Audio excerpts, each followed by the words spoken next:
Ready? Nope. I'll put these back on. Okay, I hate these coupons. I hate them. Just take them off. Okay, I'll just take them off. You're under no contractual obligation to love coupons as much as I do. No, I need them to keep. I need the coupons to keep the glasses on when I need them on. That you hate so much. Okay, very good.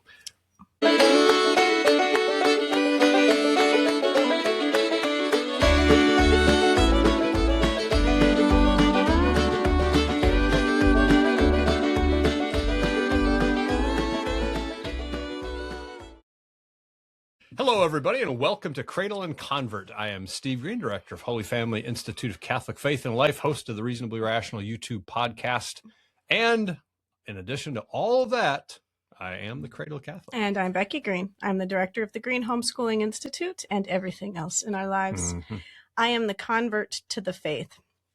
I'm going to say something. I want you to try to guess. Maybe we could do this every now and again with the show. So last time we shared with you, I think it was our last episode. Mm-hmm.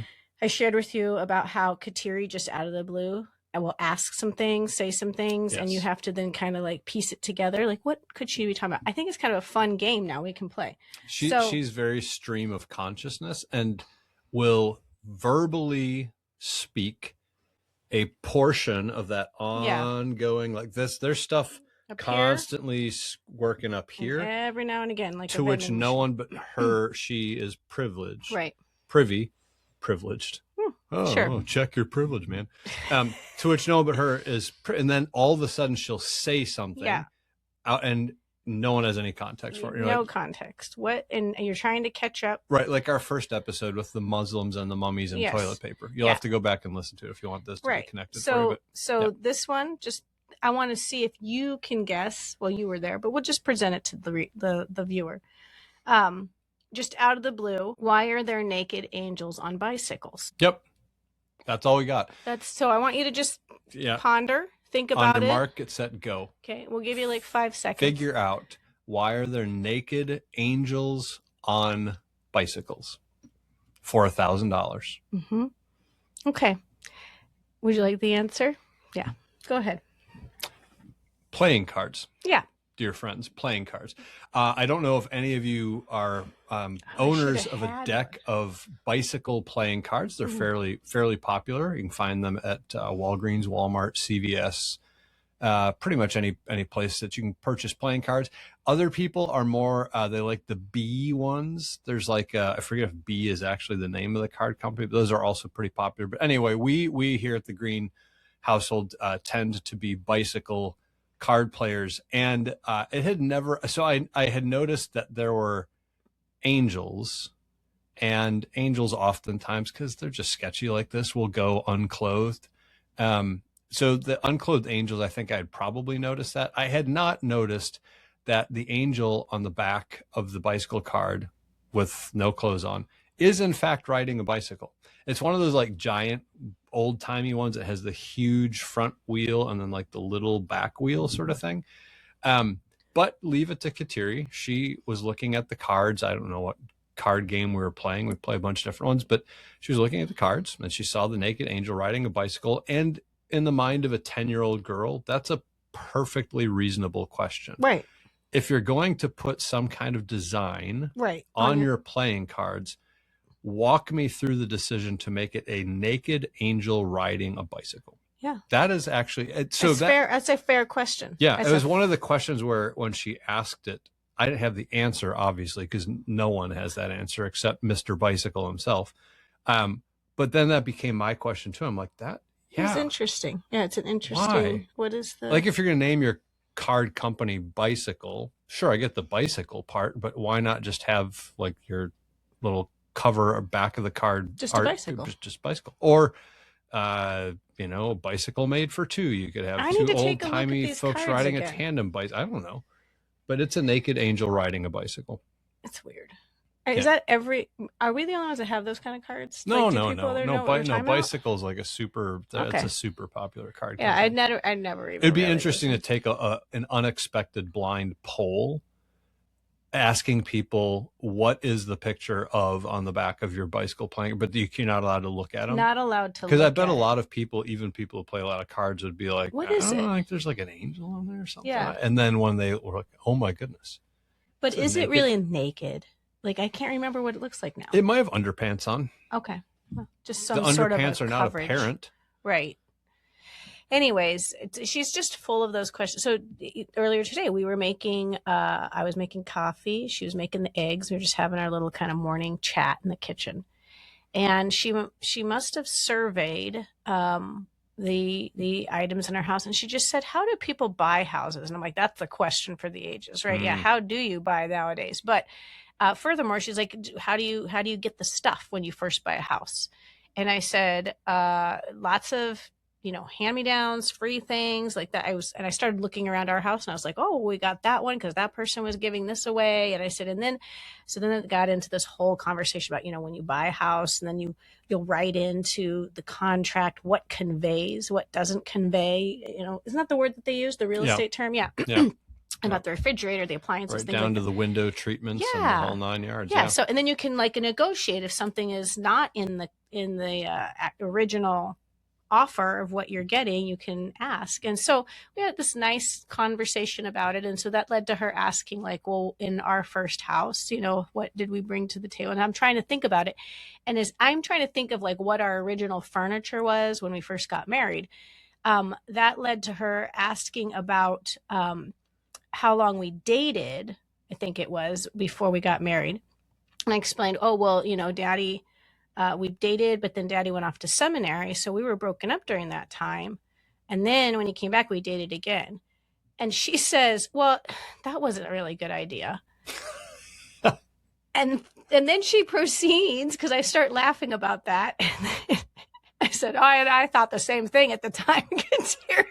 And she says, well, didn't he get kicked out of seminary? So why did he go in the first place?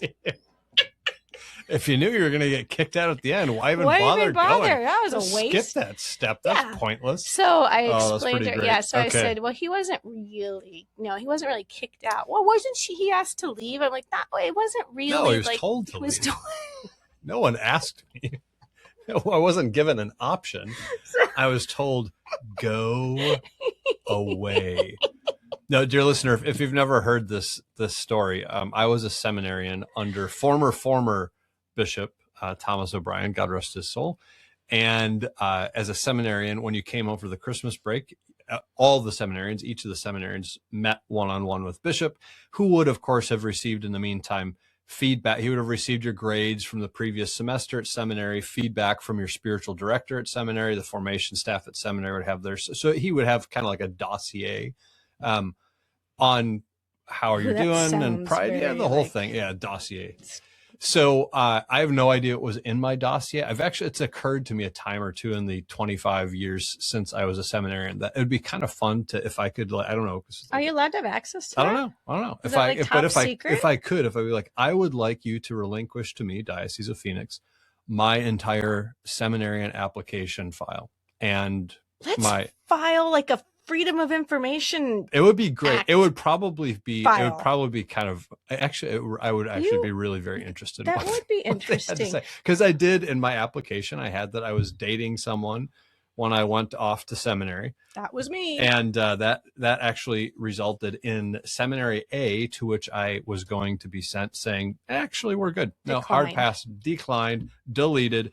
And so they sent me to the other seminary that I actually did attend, St. Meinrad, which was a wonderful thing and actually turned out to be a blessing.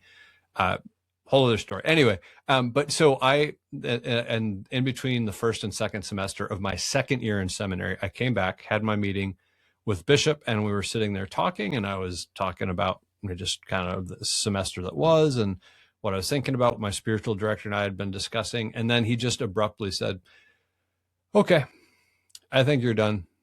I think you've discerned and time for you to come home. And I, having never been a seminarian prior to this, having never been told that I was no longer a seminarian prior to this, I have no idea how this is supposed to go. And this is the bishop, like he's the head honcho. It's not like I refer his decision upward to someone above him. And so, yeah, he basically just said, That's the part that You're I good. forgot You're about done. Kateri too. Oh. Because then when she said, wasn't he kicked out? And I was trying to clarify for her, and she said, no. Didn't the Pope tell him that he was not allowed, he shouldn't be going anymore or something like that? But she referenced the Pope. And I was like, whoa, now it was really like escalated up all the way. This is why I need to see the file, because maybe John Paul II was actually like, he wanted us to get married. I've heard about this guy, and no, he wanted not us to on get my married. watch. He knew, no, he probably knew best that keep walking. You were called to marriage. Oh, Pope John Paul II. He loves marriage. Kicked me out of seminary so we could get married. Oh, I think that might be what I'm going to start saying. That's what happened. Stop it. Anyways, so that from trying to figure out where all of our second hand me over furniture came from. That's true. We really do. I'm a big fan, though. I like furnishing with things that didn't cost a lot. Yeah, so I've worked for the church our entire marriage and my entire professional career, really. And so, spoiler alert, in case you are a young person discerning what your professional vocation will be. This isn't like the marriage or priesthood or nun thing, but like what job am I getting? What career do I want to embark upon? If you're considering a career working for the church, I would just say accustom yourself to hand-me-downs and freebies. Your life will be full of them. If someone said, hey, why don't you guys go to a furniture store and purchase matching furniture with which to outfit your home, it would. I don't know. I'm not sure how that works. Do we have like a new furniture store anywhere near us? I don't even know if we do or not. Yeah, I'm sure they're around, but I've never price tags on them and warranties and tags and things. I think we bought some new appliances at one point, and even those we started getting on Craigslist. Yeah, well, the dishwasher that we got, immediately. That's true. Yes, it broke right away, and that like the first day or the second day, we had a little trim piece at the top. It just popped off, and Kateri's like, Chinese junk is from China. And I was like, that's. Anyway, so, there's not really any point to that. Other than we're attempting to cultivate in an intentional way our home nice segue. And family life. Get on your segue with your bad self. I like my segue with our put on your helmet though. Different pieces of our furniture and our decor and like the little oratory areas and things like that, and just we're trying, but look who's here, Kateri, come on in. You know what happens is now that we are doing this on our own and bonus content. Yes, this is our daughter Kateri. We were actually just talking about you. We were just talking about you. Say hi to the people. Our dear 10-year-old daughter Kateri, with her Saint Joan of Arc shirt and her hat. Her trademark hat. This is how she's got a sweet lid that she wears all day, every day. Yeah, we were talking about how you were asking about Daddy when he was in seminary. Yeah, and you thought that the Pope kicked him out. Isn't that what you said? Was it the Pope? I think I said the bishop. No, you said Pope. No, because you're changing Mom's story. You said the Pope, but I clarified. That's right. Now you know it was the bishop. But you thought at first it was the Pope. Did you have something you needed? Did you have a question or anything that you were wondering? I was going to tell you something. Okay. Can it wait till after our show? Okay. All right. Love you. Okay. Thanks for stopping by. Bye. Oh, you're fine. You're fine. You come in anytime. We love you. You're cute. Well, I wouldn't go that far. She's so cute. No, we love you and you're cute. I wouldn't go that far as that you can come in anytime. Not anytime. We should probably get a sign that says recording. We should. Huh? Love ya. We should get a sign that says professionals at work. Please stay out. Like on the air light. Maybe we'll get that next. Maybe somebody's handing one over. Nice. Yeah, a hand-me-down on-air light from one of our fellow podcasters or attempted podcasters. All right. Today, we're talking, speaking of clumsy segues, today we're talking about the intentional household. I can never tell from here like when that's in focus or not, but you can at least see the cover art. That'll help you identify it on a shelf of books. The Intentional Household, Living as If People Matter by Dr. John Cuddeback, professor of philosophy at Christendom College. It's going to be lots of fun. He's got really cool insights into how to begin reclaiming an authentic home life that is to the benefit of all of the multiple generations of your family. So Stay where you are, and we'll be right back here on Cradle and Convert. I'm Steve Green, your co-host, my lovely wife Becky here. Today, we're pleased to welcome Dr. John A. Cuddeback. Now, Dr. Cuddeback has been a professor of philosophy at Christendom College for 30 years. He lectures and writes on how to live the good life today. His first book, True Friendship, and his new book, The Intentional Household, are published by Ignatius Press. His work at Lifecraft is renowned for applying a timeless wisdom to life today. Dr. Cuddeback, welcome to Cradle and Convert. So good to have you with us. Thank you, Steve and Becky. Great to be here. Okay, so I'm going to begin with the obvious standard first interview question, and that is simply, how did you come to write this book, The Intentional Household, Living as If People Mattered? I love that question. It's a fun little origin. Well, the story's not that exciting. Well, I find it exciting. Anyway, I say that I've been teaching a while. And in my teaching and in my trying to have an intentional household, I notice kind of something on the bad side and something on the good side. And it kind of came together to make the perfect context to produce this book. On the bad side, ultimately it's on God's providence, but nonetheless, we have to recognize we live in a culture that in many ways undermines God's plan for family and household, or in any case, it makes more difficult our ability to live it. Now, that ultimately can be to the glory of God, of course, and we're made for these times, but we have to live in the truth. We have to recognize that St. John Paul II called what we're living in a culture of death. And culture of death is a very strong term, and it has meaning, has specific meaning, and it's much more than just the particular obvious fruits like the great evil of abortion, etc. A culture of death is a kind of systematic way of working against various aspects of God's plan for our happiness. And the more one looks attentively at the world around us, at the common practices, the struggles people are having, especially in trying to raise their children and trying to live their marriage, etc., live in true friendships, we recognize, wow, there's so many forces that are working against our seeing and enacting God's plan. Yes. So that's kind of on the negative side. On the positive side, God is at work and inspiring people. And so many people I see, and I'll say especially young couples getting married. So these young people getting married, they know they want something different. Sometimes it's they look back at how they were raised and they don't want something different from that, or it's just they were well raised, but they're looking at the world around them and they're just saying we have to do. It's so hard to do something different from what those people are doing. Where do I go to kind of get the examples? How do I know how to go about this? This is what this book is designed to speak to. It is to bring principles that are ancient and ever new, because they're speaking to the fundamental aspects, outlines of God's plan for the good life, especially the center of it, in our household. So the point here is to get principles that form the mind.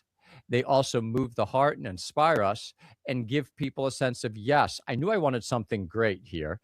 But now here are the more specific truths. Here are the concrete applications. They're going to help me be able to really think clearly about this and navigate what's going on. So it's really meant to be both an encouragement and inspiration, but especially through giving principles. To me, the term principle is really important. So sometimes I might get a little geeky here and go philosophical on your, principle. Please do. A kind of truth that comes first. A principle is always something that comes first. So a principle is a truth that comes before the other truths. Yeah. It's a truth through which we see other truths. So the idea here is 8 principles, kind of root truths about how to live a good household life, and then to apply it to our situation now. You were mentioning that there's sort of just the umbrella of the culture of death that all of us that are trying to navigate a life within the domestic church, living it out as faithful Catholics, being true to those inherent primary truths of who we are, how we're made, what the family is. And of course, then the family is just under constant pelting attack from the enemy. What are then, especially as we're in this time, because every generation in a way, faces the same larger context of attack, but then there's nuances that each one faces that are particular to their situation, their time, and what's relevant around them. And so, what are some of those nuances when we talk about the challenges that the young people are facing, that we're all facing right now, that are directly in opposition to what we're trying to live out, that maybe we don't even recognize those subtleties? Like we can recognize the problems of the culture and the larger scale culture of death that does attack who we are, and marriages and family. Yeah. But what are some of those nuances that we might be vulnerable to that are making it difficult, that then the primary principles that you speak about in the book will help us to navigate through? Becky, that's a great question. Frankly, it allows me to go exactly where I'd like to go. I mean, how shall I say this? I think part of the real danger, the kind of subtle danger, is that we don't recognize often key ways that the culture is working against us. We see the more obvious ones, but the more subtle ones in certain ways are the more dangerous, precisely because they're so subtle. Yeah. And it's kind of so close to home, no pun intended. Although if I had thought of it, I would have made the pun intended. It is so close to home that we don't notice it. So one of the ways I like to put it is this: it's the loss of the ordinary. This is a problem that in many ways is new. Of course, there's always been versions, but we really need to recognize that there's a lot in history. The rejection of God and his church and his plan for us has been unfolding for some time now. And you might say it finally, in the last couple of generations, has kind of reached a kind of peak, but by reaching so deep that it finally has just uprooted the roots. It's like before, even when kind of broader society comes apart, in general, the household itself did not come apart. You didn't have the loss of the ordinary. And what do I mean by the ordinary? I'm going to say a few things right now that I'm going to say should be ordinary, and in a sense are ordinary, but they're not.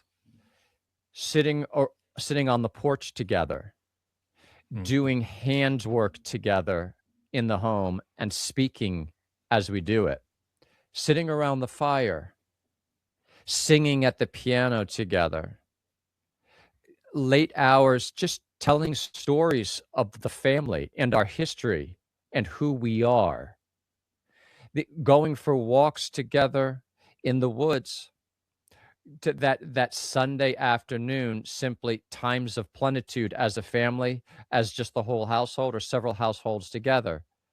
These things that were utterly ordinary and took place in their own instantiations across all cultures have really now become extraordinary.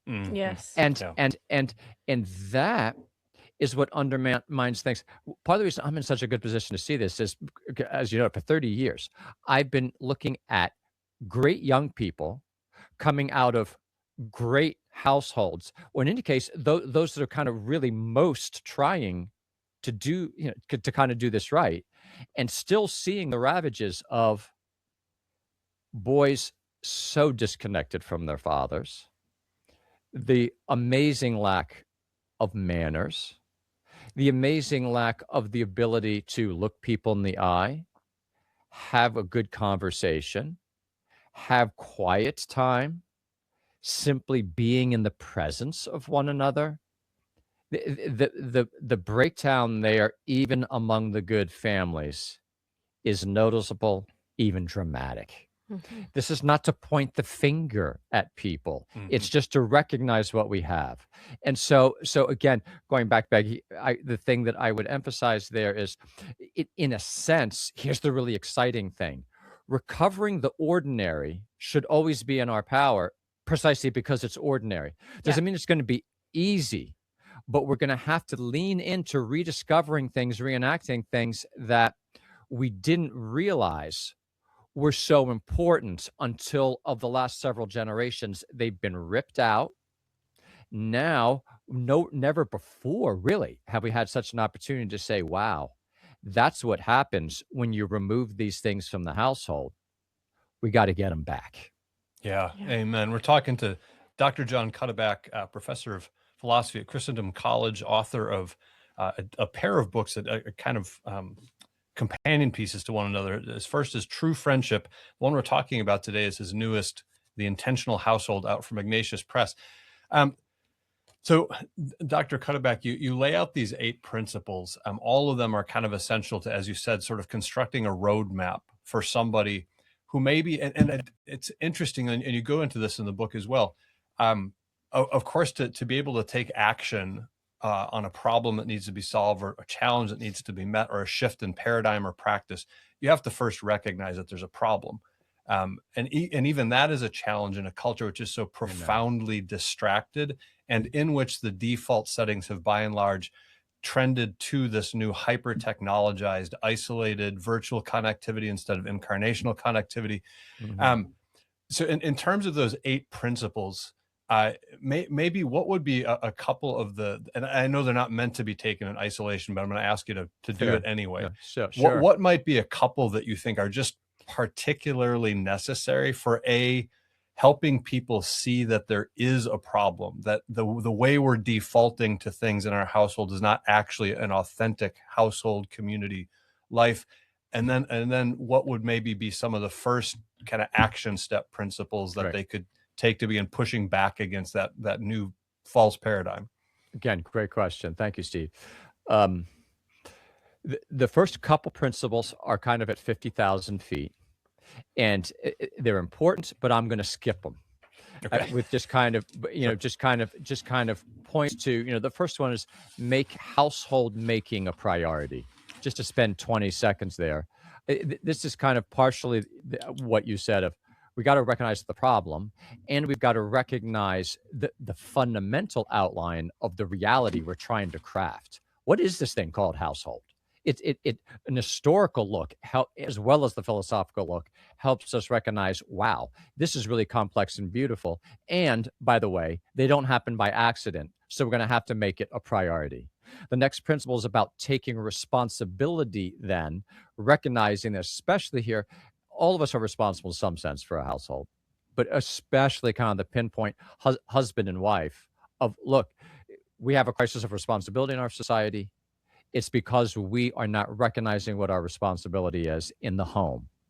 I think it's a really beautiful point. Again, it's at 50,000 feet. Then what I did, and it was a big question, what order do you do? To some extent, I ordered these principles by kind of speaking to our age. What would kind of most then help people see, wow, there's a principle I didn't realize. And it's numbers 3 and 4. And that's where I focus. Number 3 is about work, and number 4 is about leisure. And the reason, Steve, Becky, that I go to that is because, going back to my point there about the ordinary, Aristotle saw, the Christian tradition sees kind of 2 fundamental forms of human life: working and taking leisure time. All of a sudden, we need a richer sense of leisure. We need to distinguish it from amusement. And that's a big part of the thing, that we now have a very reduced understanding of what leisure is at all. But frankly, that goes in hand with a reduced understanding of and practice of work in the household. Lots of work going on out there, but not a lot of work going on in the household. So if overall kind of the approach of the book is, hey, in this day and age, there's so many centrifugal forces at work in our home, forces that are fleeing the center. I really like that term, going etymological with centrifugal. Forces literally fleeing the center. We need to set up centripetal forces, bringing us back into the center so that this home can have the nature that God intends it to have. And lo and behold, we find out being incarnated persons, not being angels, being rational animals, we recognize the importance of these highly embodied, so simple daily practices, again, in the form of simple kinds of work, simple kinds of leisure. The real kind of final evisceration of the household was in the loss of those things. Mm-hmm. I think the beginning of really building back in is going to be to start there. And that's where we get some simple action steps. But let me pause there. What do you think? How are we doing? Excellent. Keep it going. I was going to ask, and I imagine you will unfold this. When you pointed out the first two principles, and you mentioned the responsibility, that just stands out to me because we find ourselves saying that in our home to our kids sometimes, where there's the mess left out, and we just say, take some pride in our home and in our space, just, I mean, take responsibility over what you can contribute, not just to your own responsibility, but then to the greater responsibility of our home and our family. And that's one of those, I feel like I'm a broken record in trying to persuade or influence in that way, but I look at that as there's a broader problem. There's a context in the culture that I know you allude to in that chapter, which we see that all around, where there seems to be kind of this inertia where someone shows up to work and it's the bare minimum is what they think they need to give, that standard of mediocrity. And you tie that back to, I think, just this sort of deeper problem, the roots of the home, where that responsibility, probably that work, also the home not being a place where you it's part of who you are. It's kind of just that place that I can't wait to get out of, and I only go there to just veg. Amen. And if I could thank you, and if I could linger there with you, please, for a moment, I really, this is why the subtitle is "Living as If People Matter." Yeah, it can sound as though it's a throwaway line, but truly, the more I've read, the more I teach, the more I think, the more I try to do it, the more that I recognize that the home, the household, really is at the center of God's plan for making us human. Really, for us discovering who we are, what it is to have a truly human life, what it is to recognize that we're made for relationship. Household is a masterpiece. You never could have made it up. I mean, sometimes we need to step back. Aristotle says philosophy begins in wonder. Sometimes we have to look anew. Who could have made up this thing that persons would be made men and women, and that men and women would be different in precisely the ways, even though it's so hard to discover, so hard to act in accord with, that when we, with humility, with courage, with perseverance in discovering the plan, we start to recognize, oh my goodness, there's this complementarity. And then in very simple ways, they're living together day to day. But then it turns out that the ways that they live together are exactly what you need to form one another as persons, form one another spiritually and morally and psychologically. And in your doing that, it's the perfect context to form children by inviting them into what we're doing together. It's like a fairy tale. Like, who could have come up with such a thing? But where everything fits perfectly together. And again, I go back to, this is one of my favorite examples. And once this struck me, I keep coming back to me. This is my example of, it's always divine in origin when things fit together much better than you would have imagined. Right. This is the principle to always keep in mind about the household. Yeah. All the things that would have seemed to be like just kind of unimportant or peripheral, or it just happens to be that way, end up being the perfect context to make bigger things happen. What's my example? Changing diapers. That infants do what they do as often as they do, and therefore need to be changed as often as they do, and that they cannot take care of themselves. Nothing is accidental. So it requires a human person several times a day to be at the perfect distance, the distance that you know that child is able to see, just like it is from, as it were, at the beginning there, from the breast to the eyes. This is the closeness you need to be to really communicate with these human persons. And so the fact that you need to change the diaper is the perfect call and context for you to say words that need to be said, even though they don't know what they mean. You're telling them who they are, saying these words to them as you're changing their diaper. This is life-giving. It's life-giving to the child, and it's life-giving to us who do it. And that's just, to me, it's an icon.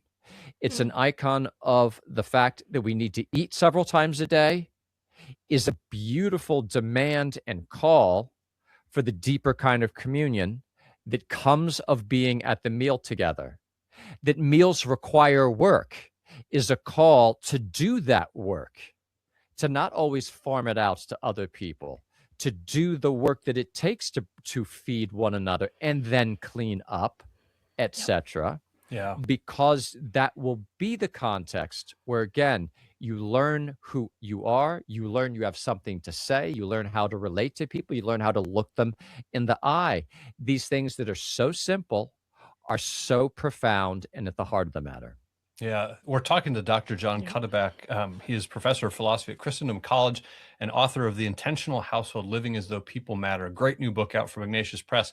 As you were speaking earlier, Dr. Cuddeback, about just kind of the wonder and the hidden glory of the everyday, the ordinary, the mundane, as God created it, and being able to turn the gaze from constantly outward, distracted, looking for someplace else or something else or someone else, but instead being present to the people around you.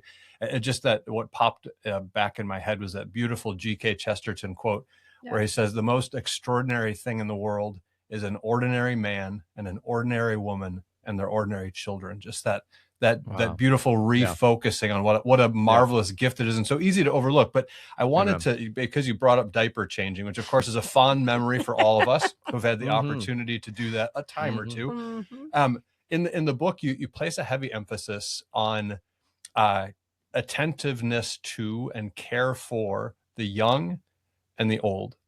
Kind of the book ends, and what occurred to me as I was kind of skimming through those parts in the book, I just thought, this is one of the really profoundly deep disconnects in how people tend to do household and family life in our contemporary cultural context. The young and the old, the care that they need, the attention that they rely on, tends to so often be farmed out to others.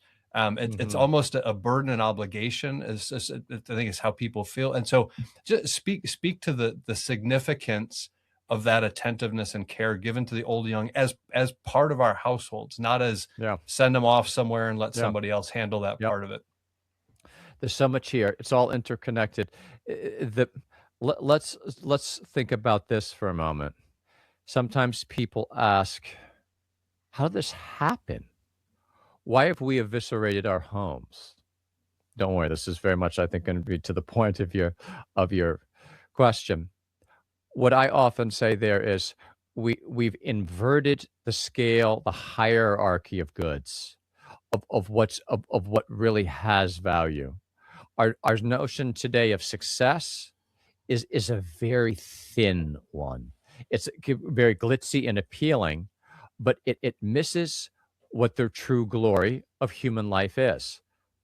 Achieving a certain kind of character, living in certain kinds of relationships. This is what God made us for. This is what life is about. But the fundamental structures of a culture of death are set up in opposition to that. And so many things are constantly saying to us, go out there, success out there. These are the things you get praised for. Aristotle says, a society will produce the kind of people it praises. It's incredibly profound and very simple point. A society will produce the kind of people it praises. We as a society never praise mothers working in their homes. We don't praise fathers who are doing the fathering thing. All right, now, so we have this inverted values. So when you have this shallow notion of success that's more, more wealth, pleasure, recognition out there, this has nothing to, the young and the old get in the way. Yes. They simply are in the way, or an embarrassment, or the old, they're just to be pitied, right? I mean, and they're just kind of an inconvenient reminder of how we're going to come to the point where we very uncomfortably won't be able to do the success things that we're being told our life are about. This is why the household has been undermined, because the household is a place that is intrinsically, by its nature, suited to and fitted to the young and the old. Not the young and the old alone, but the young and the old in a special way that, by the way, brings out how we are all very much in this together, that it is that cross generations is very much a shared project. So the nature of household, this to me is so exciting. It's so beautiful. It's so inspiring. Human nature is always at work. This is why when people hear these things, when they read these things, and they're exposed to these kind of principles, they say, well, oh my goodness, of course. Obviously not always, but human nature is often speaking to them. Yes, of course, the young and the old. So in any case, the beauty here, and one of the principles has to do with interacting with the young, and then it kind of culminates with, the very last principle is integrate the life of the elderly. Of course, in a special way, our parents or grandparents, right? But the elderly in general. Let's show the world. Let's show ourselves. Let's show our children that the aging, as Scripture says, you honor the hoary head. They're closer to where we're all going. They should be closer, not just in time, they should be closer in the sense of having grown in character, having grown in wisdom, having grown in relationships. So we turn to them precisely at the time. Again, this is so God, it's so divine. The fact that their bodily pleasures and bodily strengths are weakening is part of the gift. Yep. Now they, in a sense, have to more focus on these other things. They're getting ready for the crossover. They're more in a position to see these things and share them with us. And it gives us the opportunity to go and serve them. Throughout, it's so inspiring and beautiful as we rediscover these principles to say, Lord, of course, it's always better than we would have realized if we'll just listen. What nature is telling us about a kind of primacy of serving the young and of honoring the old. If we don't do that in our homes, for goodness sake, where are we going to do it? Right. Right. You mentioned at the very beginning, and this has been the theme throughout, just sort of that reclaiming the ordinary, and some examples that you gave. Now, we live on the surface of the sun, so we don't really have woods that you take a walk through, and you must go out and be prepared to, be exposed to overheating if you do it this time of year. That being said, what are some of just the practicalities? Because it does seem pretty simple, but the intentionality is what's lacking, because we're all so busy, distracted, and overwhelmed by just the general noise of society and what all of our responsibilities are, that then reclaiming that intentionality about how to impose it directly into our homes and really ensure that the people are at the center. And that the responsibility toward them and toward what the home is meant to cultivate, there are some practical things that maybe people they haven't even thought of. They don't know where to start on something that seems like it should be simple and should be the default setting. Right. Well, if you're so bold as to start on the surface of the sun in Arizona, you're going to have to be strong, right? And you're going to have to really be intentional to figure this one out.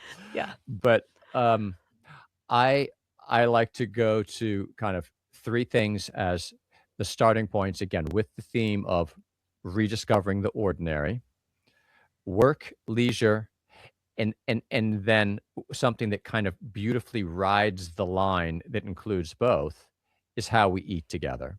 Yeah. So if I'm in the 2-minute interview, it's like, all right, and then give me the one place to start. I always say meals. Mm-hmm. Start with meals, and again, this is, let's really be intentional about this. I think most people who are already kind of in this zone, we probably pretty quickly give ourselves a pat on the back there, and that's fine.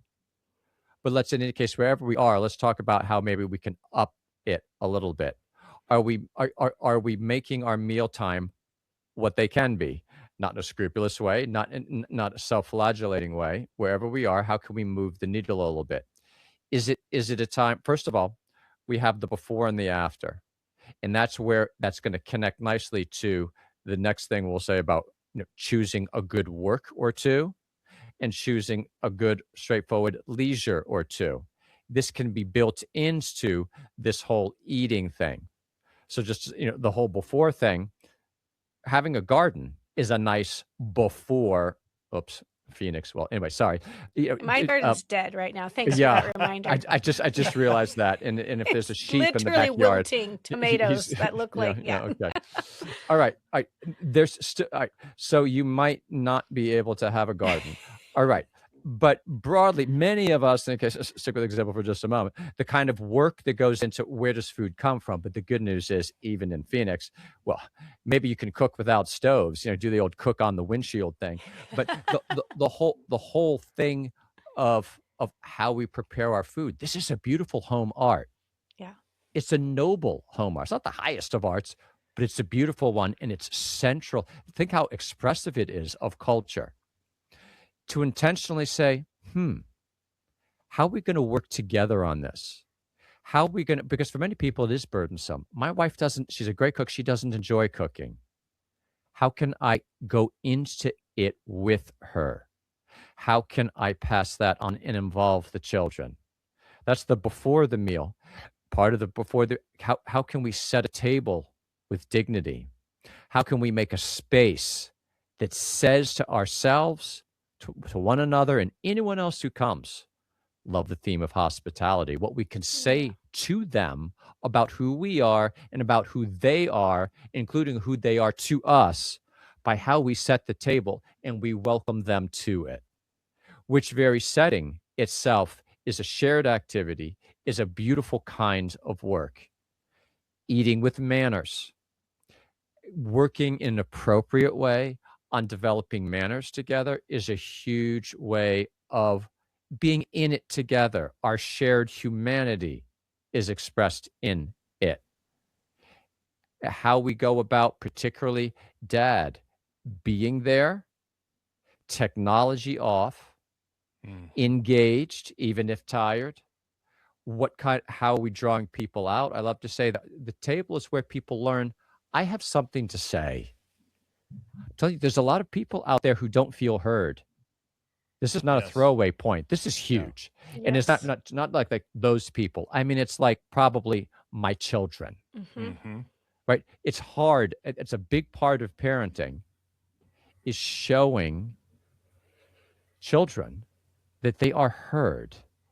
Well, where are we going to do that? And it's a little bit scary, like, okay, I'm not doing as well as I might. All right, baby steps, starting at the table and asking them about their day and drawing them out. These are things that are right there in our view. So we could go on there about the eating thing and the difference between kind of daily eating, Sunday eating, making Sunday eating be different, and then the great feast day eating. I'll just say this and stop on this and see what you all think.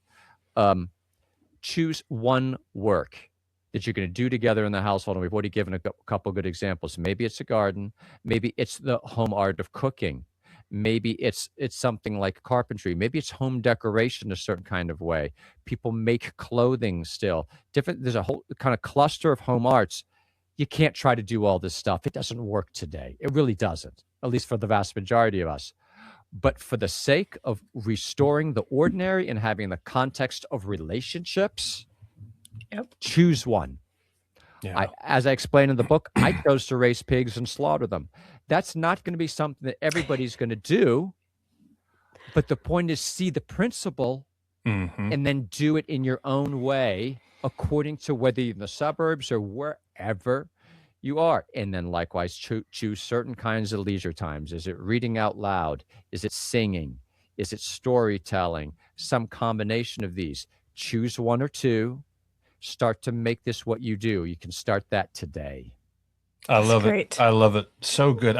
There's so much more to say, Dr. Cuddeback. I would love if we had another hour to do this. Unfortunately, we're up against the clock. As we go out real quickly, let people know where they can find the book and then where they can find you and all the other good stuff that you're up to. Thanks for asking. It's printed by Ignatius, so ignatius.com. It's there. And of course, it is on Amazon. The good news is they do a good job distributing it. It should be in your bookstore. If it's not, I love it if you'd ask for it. So it should be readily available. I'd love to have people visit me at LifeCraft. It's life-craft.org, named after, we're all makers in some sense. We all should be craftsmen in some sense. But the main thing we should craft is the good life. And the home is the main place that we do that. So LifeCraft is just about providing free resources. In many ways, a lot of it's encapsulated in the book, but I've got lots of videos and kind of man of the household, woman of the household courses, our intentional household podcast. It's all just to be encouraging, giving the direction, giving the principles, giving examples, because as you said, there's so much to talk about. We can learn from one another and share from our experience of what we do in the trenches in this astounding great work. Amen. And as you point out, just pick something, because if you get overwhelmed by everything, you won't do anything. And just pick that one thing. So we're milling our flour here, Dr. Cuddeback. So that's our little thing. We made banana bread yesterday with it. So that is a great example, not to be looked down the nose at. Do it, and do it with gusto. She really does. All right. Well, until next time, and I'm certainly hoping there will be a next time. Thanks so much, Dr. Cuddeback, for joining us. Been a pleasure. Great to be with you. Thank you. God bless. Thank you. Welcome back to Cradle and Convert. I am Steve Green, Cradle Catholic, and my lovely wife, Becky, the Convert. As always, a pleasure to talk to Dr. Cuddeback. You may have noticed, dear listener, that this episode was a little shorter than normal. That is because technology. Was it really after we did our outro? It jumped in. Well, yeah, that's true. Actually, by the time we have like our intro, our conversation with Dr. Cuddeback was a little shorter than usual, unfortunately, because there's actually a lot more I'd like to talk to him about. We may have to have him back. I will be having Dr. Cuddeback on Reasonably Rational, so we'll do a long form conversation there if you want to catch more content. And it's true that there's a lot of folks that are in Phoenix that attend or have attended Christendom, and so there's a huge Phoenix Catholic pipeline to Christendom College. Folks who are just huge fans, we're huge fans of his, but like actual students who have had him, like I've had the conversation with Danielle about just he is her favorite professor, and like you can see when you're talking to him and you're hearing what he has to say, I could see how that would be just an amazing classroom setting with a professor like that. Yeah. He's clearly good at what he does. Get the intent. And I would recommend, so in the Intentional Household is actually the second book in a sort of like, I don't know if I actually forgot to ask him. This would have been a good question. If he has more in mind that he's working on, but the first one was called True Friendship. The second is the Intentional Household. He's probably writing a third, I would imagine. You do it, if you're an author, you do those trilogy type things. But at any rate, they're meant to be kind of taken together. And the theme that sort of runs through all of them is authentic human community and relationship. So all of them are kind of a pushback against this hyper-technologized, very shallow, increasingly isolating, so those would be disconnecting culture. You could do True Friendship for maybe like a high school graduation gift. For like, trying to, because that is sadly, there's all different types of friendship, but like, what is an authentic, true, that'd be a great conversation to have again. But then this is like maybe for someone getting married, that's true. Yeah. Like you're kind of just preparing for each, time in life. There you go, dear listener / viewer. Just giving you some gift ideas. We've just given you a graduation and engagement gift idea. You're welcome. In exchange, it would be super great if you would like, subscribe, and share this little podcast and help us spread the word and gather more fans so that we can become the Catholic husband-wife couple version of Joe Rogan minus the swearing and drug use. That's our goal. Yeah. We want to have like, what is he? I don't know, 10 million subscribers. So we're close. We're close. And yeah, so help us that if you'd be so kind. And in the meantime, thanks as always for being part of Cradle and Convert. Remember, the church has what the world needs. So learn your faith, live your faith, and share your faith. Till next time, God bless.